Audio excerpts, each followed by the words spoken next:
हालत क्या है उनके शिष्यों की, देख लीजिए। हर तरह का विष लेकर के हम कह रहे हैं नहीं इनको मार डालो, उनको खत्म करो, इनके ये कर लो। तुम कौन होते हो किसी को मारने वाले? क्या एक चींटी भी तुमने पैदा की संसार में जो इस तरह का द्वेष फैला करके, और तुम इसको मारो उसको पीटो शुरू कर दिया, और वो भी धर्म के नाम में? ये मनुष्य है। इस मनुष्य को क्षमा करने के लिए एक मां का ही हृदय चाहिए। मेरी समझ में नहीं आता है कि आप किस अहंकार में सारा कार्य कर रहे हैं और कितनी अंधता से आप बह चले जा रहे हैं। ये विशालता का जो स्वरूप है ये आपके नाभि चक्र, जिस मनुष्य के अंदर में ये विशालता आ जाती है उसका नाभि चक्र पकड़ता नहीं। और भी इसके दोष हैं, अनेक दोष हैं। इसमें 10 उसकी पंखुड़ियां होती हैं, और उसी से आप देखिए कि सोलर प्लेक्सस में भी 10 ही सब प्लेक्सस है। हालांकि वो फिजिकल साइड में सोलर प्लेक्सस से लोग देखते हैं, उसका इमोशनल साइड नहीं देखते। लेकिन नाभि चक्र बहुत ही महत्वपूर्ण है। आप किसी के घर खाना खाने जाते हैं, किस भावना से खाते हैं, क्या खाते हैं। अब राक्षस को आपको पहचानना तो वो जरूरत से ज्यादा खाता है, बहुत ज्यादा खाता है, और या तो वो बिल्कुल ही नहीं खाता है, भूखा ही रहता है, क्योंकि फिर वो भूत ही खाते रहता है मेरे ख्याल से कि पता नहीं क्या करता है। बहुत अति खाने वाला और बिल्कुल ही कम खाने वाला, दोनों ही आदमी ठीक नहीं, व्यर्थ बीच में रहता, जो मिल जाए तो खाने के मामले में हमारे देश में बहुत ही ज्यादा लोगों को इंटरेस्ट है। घर जाते साथ बीवी से पूछेंगे हाँ भाई क्या बनाया बताओ। औरतें सवेरे से शाम तक यही सोचती रहेंगी कि शाम को क्या बनाए जिससे आदमी का अपना पेट पूरा बिगड़ जाए, वो घर में ही बैठा रहे, दफ्तर ही न जाए। खाने पीने का विचार अपने यहाँ जो बताया गया है कि खान पान स्वच्छता से, और ज्यादा नहीं खाना चाहिए, कम भी नहीं खाना चाहिए, ठीक से खाना चाहिए, इसीलिए बताया है कि आपका नाभि चक्र ठीक है। लेकिन जो वेजिटेरियनिज्म के पीछे में लोग हर तरह का प्रकार करते हैं, इसके लिए नहीं बताया गया, या उपवास के लिए नहीं बताया गया कि रात दिन आप खाने की बात सोचते रहे कि आज मैं क्या खाऊंगा, शाम को मैं क्या खाऊंगा, आज मेरा उपवास है, आज मैं क्या खाऊंगा, इसके लिए नहीं बताया। वास्तविक मैं तो सारे सहयोगी से कहते बाबा उपवास नहीं करता, मेरे मन के विरोध में पड़ता है, मैं तुझसे प्रसन्न नहीं हूँ। हाँ नहीं खाना हो तो कुछ और चीज खा लो, उसकी क्वालिटी बदल डालो, लेकिन जो उपास सवेरे से शाम तक आप सब आज उपास से बैठे हैं वो लोग पार नहीं होते। मैं आपसे बता, अगर आप उपासड़े लोग होंगे तो आप पार नहीं हो सकते। ये जानना चाहिए कि उपास करने से अगर परमात्मा मिलता है तो अपने देश में तो एटलीस्ट 30-40% लोग तो ऐसे ही पार हो जाने चाहिए। इस तरह की बेवकूफी की बातें किसने बताई? उल्टा परमेश्वर ने जो दिया है उसको प्रसन्न चित्त हृदय से लगा करके आप खाइए और सुख से रहिए। इस तरह से जब आप रहिएगा, जिस तरह से आप कर कार्य करेंगे, तो आप देखिए कि परमात्मा भी आपसे प्रसन्न रहेंगे और सारा संसार भी आपसे प्रसन्न। लेकिन आप तो उस वक्त भी उपवास करते हैं जबकि परमात्मा का गौरव करने का समय है। जब परमात्मा का गौरव करने का समय है उस वक्त आप क्यों उपवास करते? खाने पीने के मामले में और भी बहुत सारी हमारे यहाँ बातें कि हम लहसुन नहीं खाते हैं। लहसुन नहीं खाना चाहिए अगर आपका ब्लड प्रेशर लो हो। अगर आपका ब्लड प्रेशर हाई है तो लहसुन जरूरी खाना चाहिए। सब चीजों का एक एक नियम होता है। हमारे यहाँ तो एक जनरल चीज है कि वो उनके यहाँ मैं गई थी, वो हरा धनिया की पत्ती नहीं खाती तो मैं भी नहीं खाती। अरे भाई क्यों नहीं खाती? उन्होंने छोड़ दिया तो मैंने भी छोड़ दिया। माने जैसे कि हमने पहले तो बुद्धि को ही त्याग दिया। खाने पीने से परमात्मा नहीं मिलता है, उल्टे खाने पीने में इतना चित्त लगाने से जरूर परमात्मा छूट जाएगा। रात दिन खाने पीने में व्यस्त रहने से भी नाभि चक्र पकड़ता है। अब बहुत से लोग ये कहते हैं कि माता जी जिनको खाने को भी पूरा नहीं मिला वो परमात्मा की ओर कैसे जाए?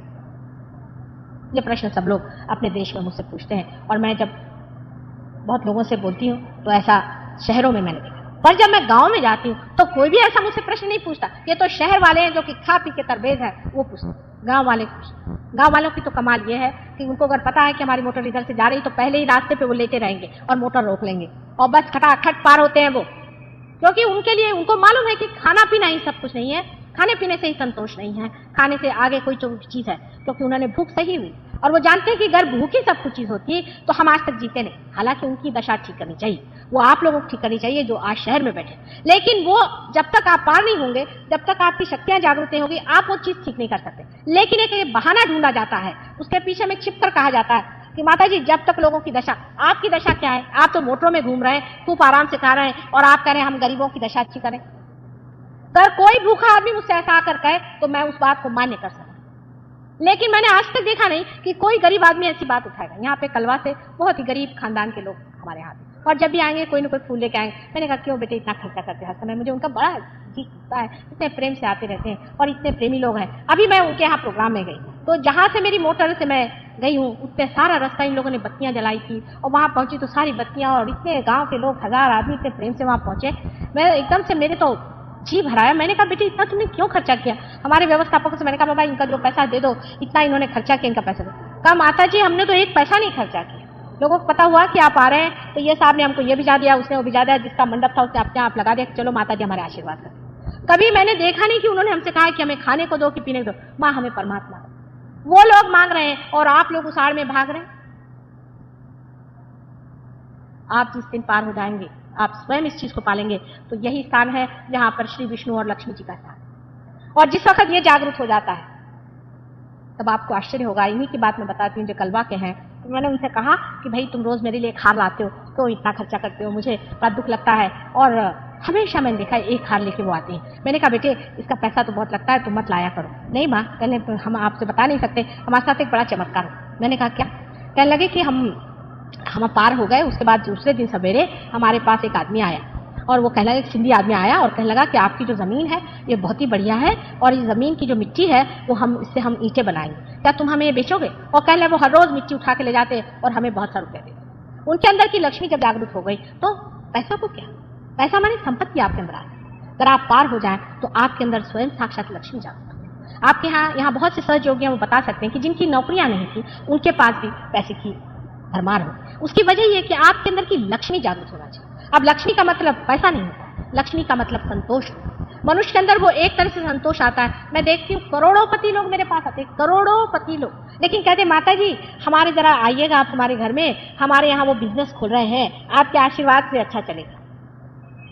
अभी भी उनको ये लगा है कि अभी और रुपया है। और मैंने कहा आपके इनकम टैक्स तो ऐसे ही पड़ रहा है, काहे को बिजनेस और खोल रहे हो, उसे और परेशानी होगी। कोई बात नहीं माता जी, वो तो हम इंतजाम कर लेंगे।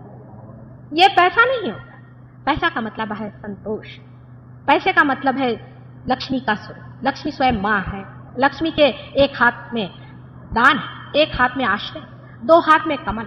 दो हाथ में कमल है माने जिस आदमी के पास लक्ष्मी है वो कमल जैसा प्रेम और गुलाबी कमल है, प्रेम का द्योतक होता है। उसके घर में आप जाइए तो एक तरह की उसके अंदर कोजीनेस होनी चाहिए। उसके घर में आप बैठिए तो उसके अंदर से प्रेम उमड़ना चाहिए।